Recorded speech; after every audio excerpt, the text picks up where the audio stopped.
My name is Gary Rutkowski, and today is December 12th, 2005, and today I'll be interviewing Jerry Stiller in Los Angeles, California.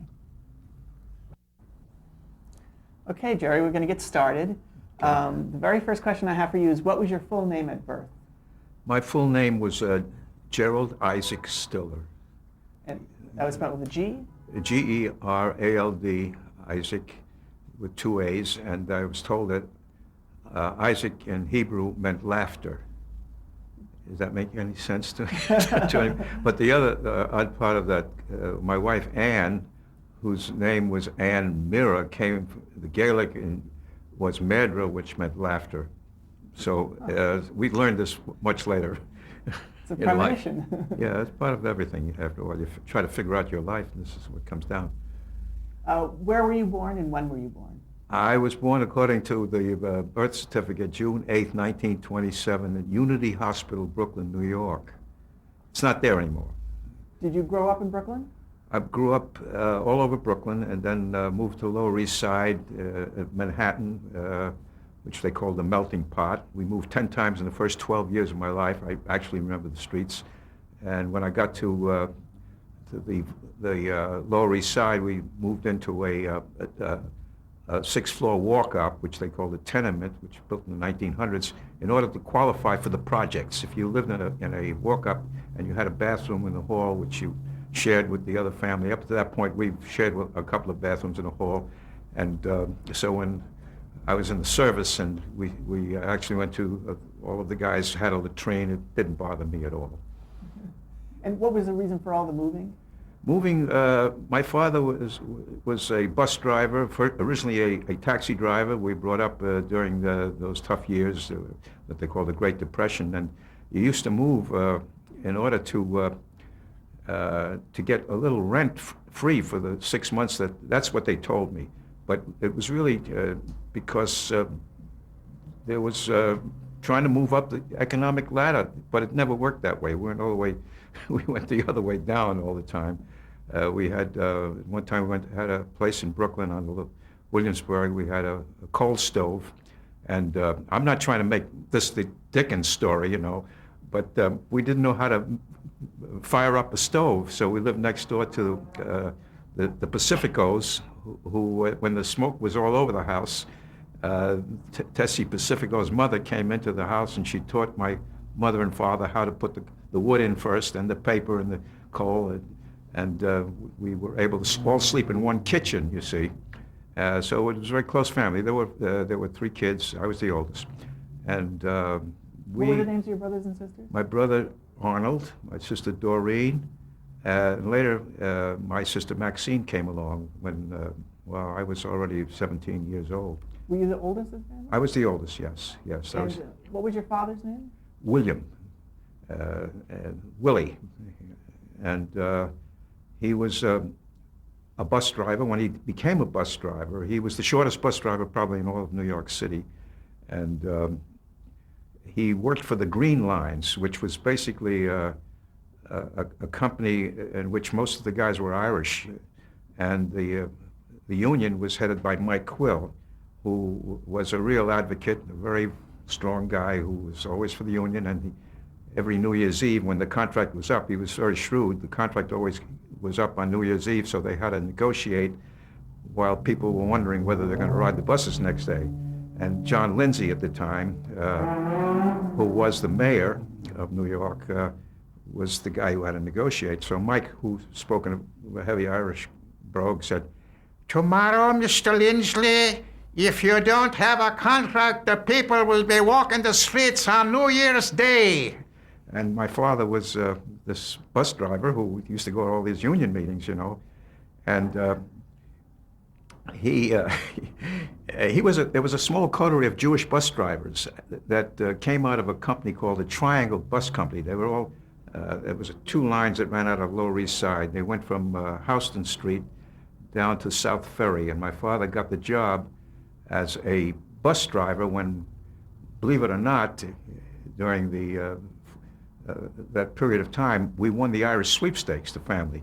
But it wasn't one of those huge tickets. My mother and my aunt, my Tante Chayla, shared a ticket. And the ticket brought in something like $1,500. The reason it was a small amount of money is that it meant that your horse was chosen, but it never got to the starting line. So that, but of course the Irish sweepstakes was illegal, and you weren't supposed to do that.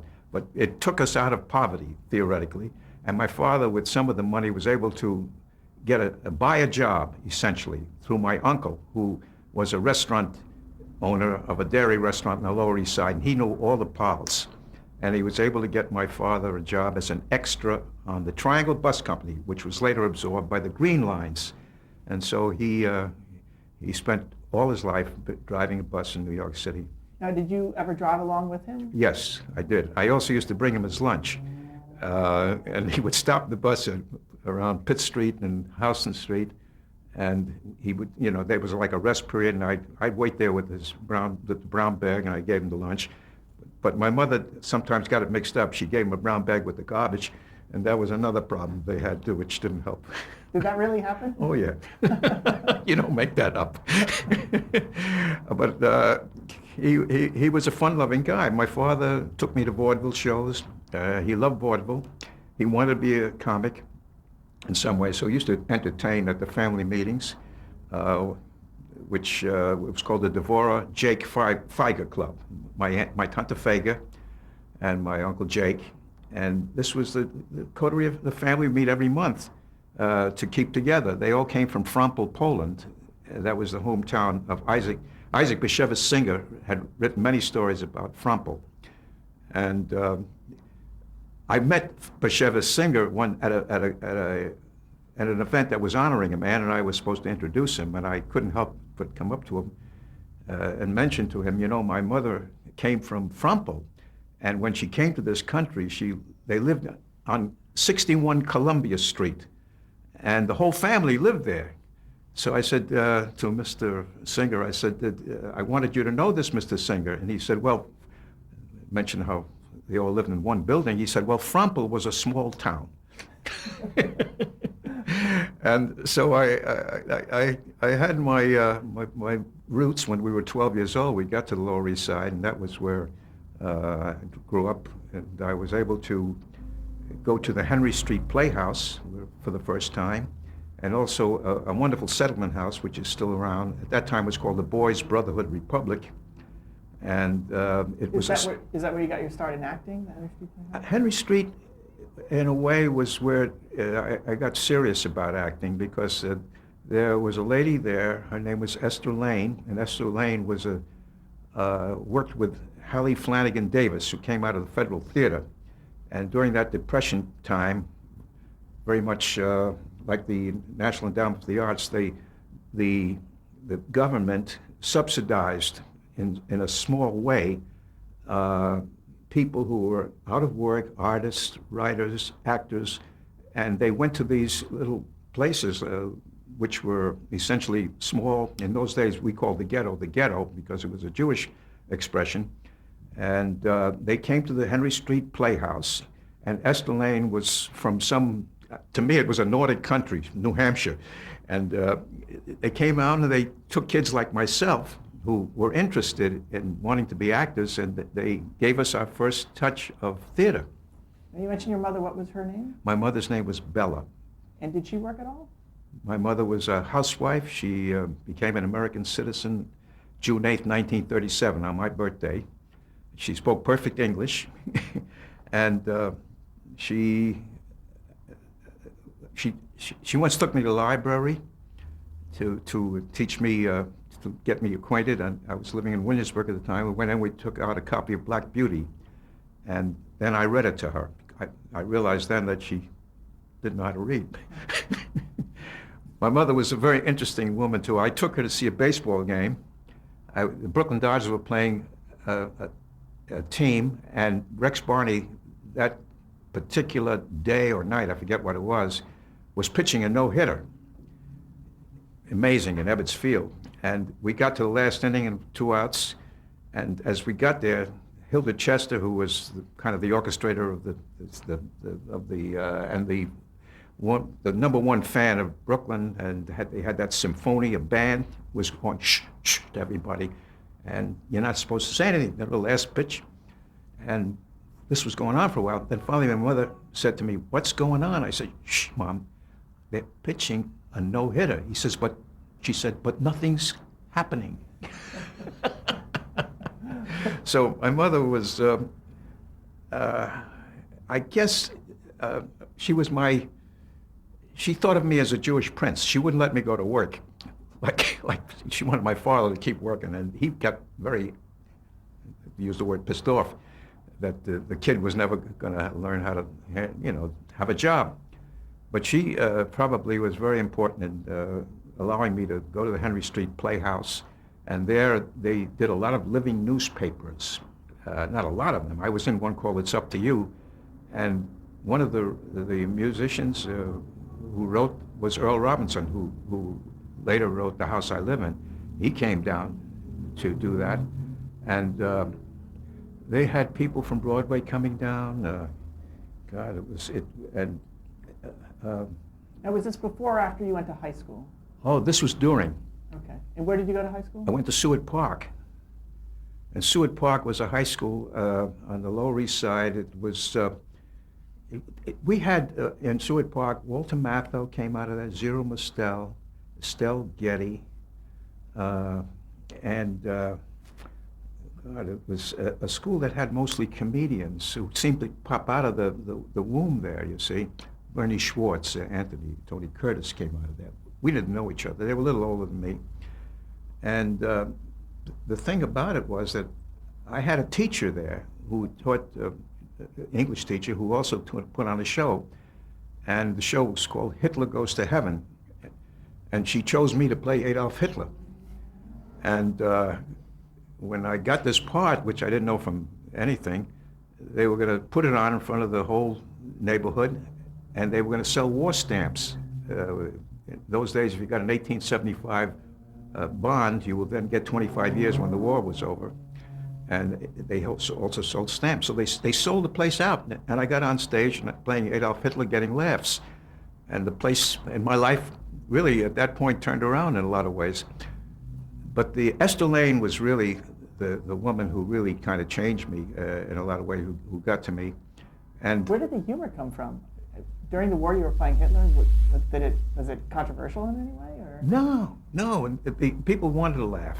It was like, give us. You had out of the air at that time people like Gabriel Heater, who always says, "There's good news tonight." He was a radio announcer, and because we were going bad in the war, and people were trying to keep things pepped up, and they had shows because I was at the Henry Street, they had a show at Madison Square Garden. It was called the National War Fund Show, and they took kids from Henry Street like myself, who were about 15 or 16, and we dressed up like soldiers, and they were raising money at Madison Square Garden. And the show had Eleanor Roosevelt was there, Frank Sinatra was there, Danny Kaye was there, Jay Jostin, who played Mr. District, Roland Young, and I was Jacob Ben-Ami, who was a wonderful Yiddish actor.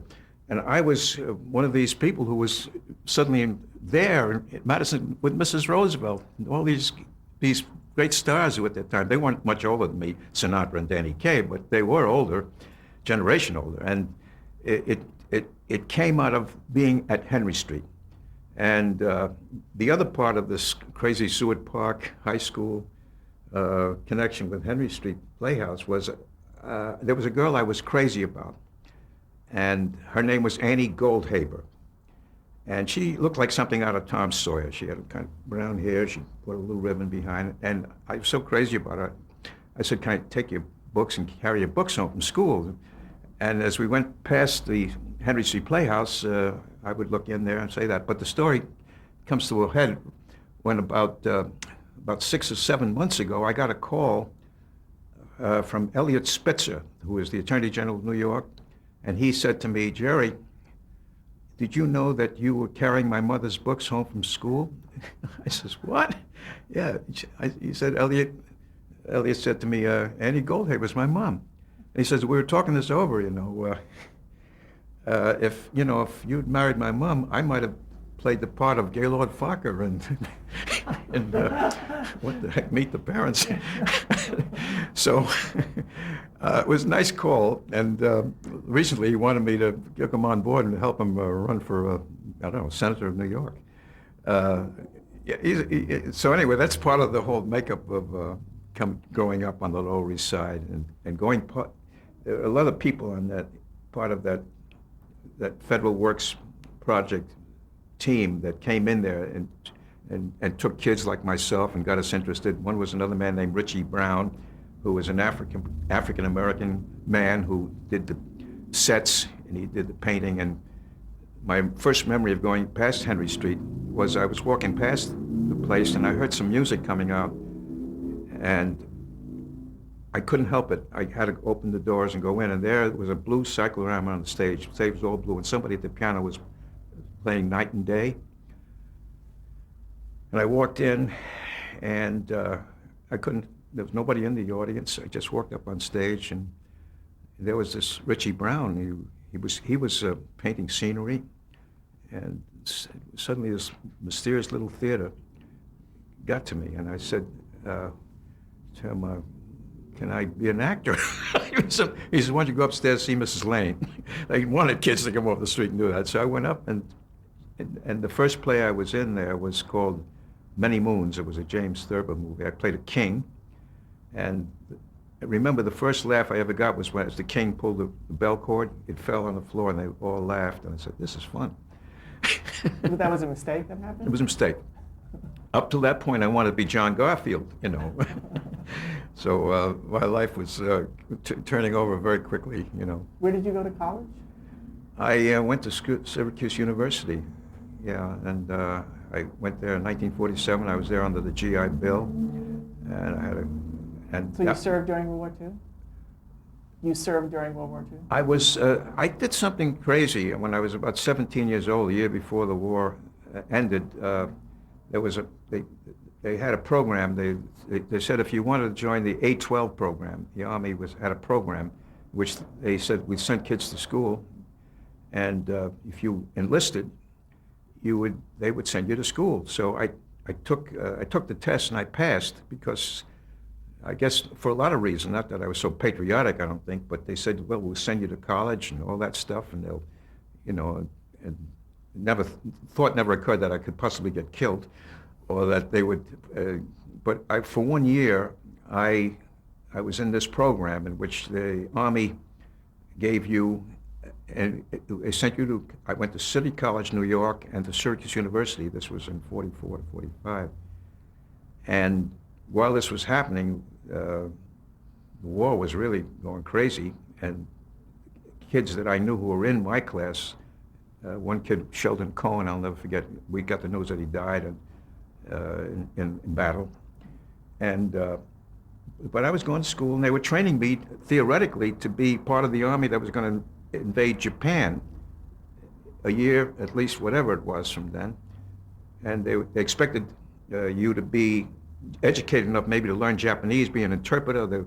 But when we got to school, all we got was math, science, integral calculus, engineering, and for 1 year this bombarded me, and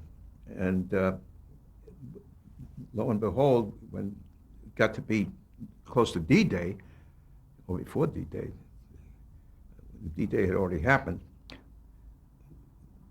and we had invaded. They dropped the bomb in 1945.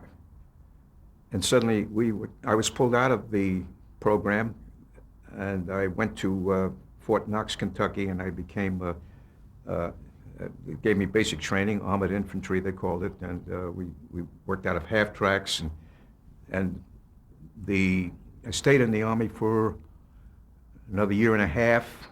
They sent me to Italy, and the war was over, and when I got to Italy, I played football for an Army team. And we played the Franklin D. Roosevelt. And I joined this team to get out of a lot of other problems that I had as a soldier.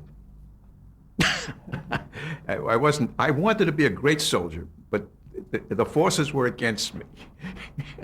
So when you attended Syracuse University, were you a theater major? When I got out of the service, and I had the Bill of Rights, and Esther Lane recommended me going to Syracuse, and there was a great teacher named Professor Sawyer Falk.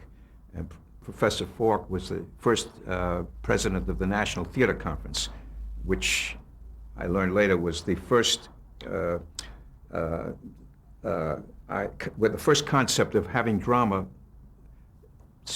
actually on the curriculum in universities like Yale, Harvard, Northwestern, Carnegie Tech. Up until that time, there was no such thing as a drama. It was English lit, it was speech, and he created that entire thing. This was my teacher, who I studied with, and who influenced my life in such a great way, even after I left school. He was a tough guy, tough in every way. He kept his notes in Greek, and if he said this theater is such a tough business that he didn't want anybody in there just taking it as a minor. If you weren't, he says, because it'll break your heart if you go into this and you're not ready for it. But somehow or other, I fell into his I don't know, I was seduced by the theater to begin with. I wanted to be an actor, and he allowed things to happen for me. In the course of my 3 years there, in which I graduated finally under duress. How did you go about your career immediately following graduation? When I got out of school, I was really afraid to get out of school. For the first time, I was a big hotshot on campus. Campus had some very interesting people up there. William Safire was going to school there at the time. Peter Falk was a journalism major, I understand, or a social science major. We had about 25,000 ex-GIs there, and I needed to graduate. Or the other choice I had was to go on for a master's and PhD and stay in school for the rest of my life, but I promised. So anyway, on the day that I graduated from school, and I was late for the graduation, instead of coming out with the drama majors, I came out with the forestry department. And I had my mortar and my thing. I grabbed my diploma, and I walked with my teacher back home. I didn't want to leave him. He was my father at this point. And I told him, I said I was scared. And he said, he looked at me kind of funny, like, you know, what you come here for? Like, you know, he gave me the look. I called it Benny Goodman look, when you didn't do good. He gave people a stare. So therefore, he gave me a look like, and he said, no, you know, you're going to come out. So when I left, and I was totally free of this university thing, which was, I found myself in New York looking for a job as an actor. And where did you go? Did you have an agent at the time? Or Oh, no. You were looking for an agent. I went straight to Nedick's. That's where you sold hot dogs from midnight to 9 a.m. And then at 9 a.m. you went out knocking on doors to see agents and producers. In those days, you actually could get into the offices of these people. They'd see you, maybe for amusement. And one thing my teacher said to me, Sawyer, Mr. Falk, was when you get to New York, make sure you see the Schuberts, because the Schuberts came from Syracuse, and just tell them you know who you are and that you came from Syracuse. So one night after work, I went up to the Schubert office, which was on 44th Street, took the elevator. There was the receptionist, and I said to her, she's beautifully made up because the Schuberts always kept their actors who were out of work working in some capacity. Her name was Mrs. Highos, Mitzi Highos. And I said, Miss Highos, I'd like to see Mr. Schubert. She said, Mr. Lee or JJ? I said, oh, Mr. Lee. What's your name? Jerry Stiller. She hit the dictaphone and says, Jerry Stiller to see Mr. Lee. Send him right in. I walked in, and there was this man who, Lee Schubert, who had a desk which had nothing on it. He looked like a very, very sweet little guy. All you could see was his head. And I said to him, Mr. Schubert? He said, yes. I said, I'm Jerry Stiller. He said, yes. I said, I'm from Syracuse. He said, yes. I says, you're from Syracuse. He says, what do you do? I says, I'm a comedian. He says, when you find work, will you call me? I said, yes, thank you very much. And I walked out of the office. I said, I saw Schubert. I really believed, you know, I had conquered the world. And you asked the question, you know, what was it like leaving school? I went around to all these offices. I went to Mike Todd's office. And he was doing a show called Mexican Hayride because my other teacher, who was very, very, very important in my life, was Mr. Schweppe. He said, "You're going to be another Bobby Clark," who was a very big name comic. So I went into Mike Todd's office. I said to the receptionist, "I'd like to see Mr. Todd. He's not in right now. Would you like a hamburger?" I says, "What?" I says, you offer actors hamburgers?" She said, "Yes, Mr. Todd cares about people." And I said, "No, I want to see Mr. Todd." He says, "No, you can't see him. He's gone. He's out of town, whatever. I said, "Oh, well, thank you very much." That was it. But I was very persistent. So that was our policy, just to make. Oh, yeah, actors yeah. feel But I think, but some places you could think, so he's not in, goodbye, damn slam. Goodbye. But my other crazy story was actors at that time would make the rounds in groups, little bands, so we keep our heads alive and not take the rejection in a bad way. So I one time, which I'll never forget, was going out with John Cassavetes and his friend Harry Mastergeorge, and the three of us would go into an office, and it was one on Madison Avenue. We wanted to see it. They had live television in those days, shows like Danger, and there was Ernie Kovacs was on the air and whatever, and maybe you get a small part. And John was, nobody knew John Cassavetes, so we walk into the office of the Madison Avenue, you see the secretary, and usually when you went to the secretary, you try to entertain them, make them laugh, give them, you would, feed them, and then they would open the door and the producer would come out, whatever. So we went in and we saw the secretary. We'd like to see Mr. So-and-so. He's not in right now. And at that point, John Cassavetes fell flat on the floor. And she looked down, she said, "What happened?" And I looked down and I said, "I think he's dead." And she said, "Oh my God." She ran into the office and she called out the producer, and he came out, and John got up and he said, "You know how long I've been trying to get to see you?" And the producer says, Get out of here, you two. Get out of here, three of us. Get out and don't ever come up here again." At that point, Cassavetes opened up his portfolio, had these 8 x 10s. He says, "Here, call me when you got a job." Threw them up in the air, and we left. Was that planned? Did you know he was going to do Never. that? Like his movies. He was just a very funny guy. He wore his father's suits, were always a size too large for him, and he was I don't know, he was the kind of guy who didn't care whether he got a job or didn't. I remember they had him up for a role. There was an actor named Edmund Purdom, and I think they wanted John to play. He left the movie and then to play the Egyptian, and they got John up there. I don't know if he did the movie or he didn't do the movie, but the guy who looked so scrawny at the time and who didn't come across as being an actor per se, there was nothing like actor about him. He was just, you hang around with each other. We had a lot of fun. Steiger was always in the Cromwell drugstore, sitting around, talking and being there for everybody else, tell you what else was going on the scene. Cliff Robertson, Ann was taking messages for the Actors Exchange for people like Cliff Robertson. And we all go upstairs on the 3rd floor of NBC because that's where all the bank of phones were. And you didn't have enough money to call, to find out if you had any work, but you went up there and all the different Actors Exchange, the Hayes Registry, each of them there had their phones, and you call up and say, "Any work for me," essentially.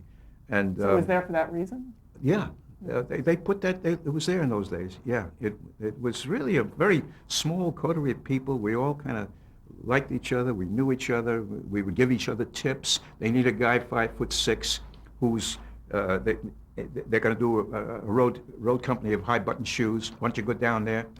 And Let me stop you right there. We're at the end of our first take. Okay.